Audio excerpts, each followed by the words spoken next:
કેશોદના અજાપની ગ્રામ પંચાયત સંચાલિત સ્વામી વિવેકાનંદ વિદ્યાલયમાં કન્યા કેળવણી મહોત્સવ અને શાળા પ્રવેશોત્સવની ઉજવણી કરવામાં આવી હતી। આ પ્રસંગે અજાપની તમામ આંગણવાડી, સરકારી પ્રાથમિક શાળાઓ, માધ્યમિક અને ઉચ્ચતર માધ્યમિક શાળાઓમાં નવા નામાંકન થયેલા વિદ્યાર્થીઓને પ્રવેશ અપાયો।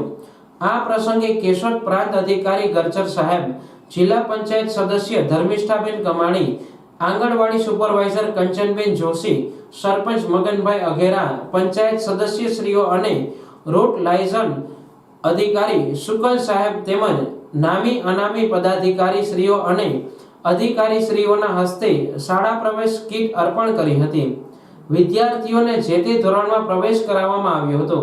આ તકે પ્રાંત અધિકારી ગરચર સાહેબે વિદ્યાર્થીઓને જીવનમાં શિક્ષણનું મહત્વ અને જીવનલક્ષી મૂલ્યો વિશે ઊંડી સમજણ આપી હતી। બાદમાં શાળાના આચાર્ય જામરિયાજીએ આભાર વિધિ કરી હતી। કાર્યક્રમ બાદ મહાનુભાવોના હસ્તે શાળાના પટાંગણમાં વૃક્ષારોપણ કરવામાં આવ્યું હતું। કાર્યક્રમનું સફળ સંચાલન ધોરણ 12 ની વિદ્યાર્થીની મોકરિયા ભક્તિબેને કર્યું હતું। કાર્યક્રમના અંતે તમામ બાળકોને મીઠા મોઢા કરાવવામાં આવ્યા હતા।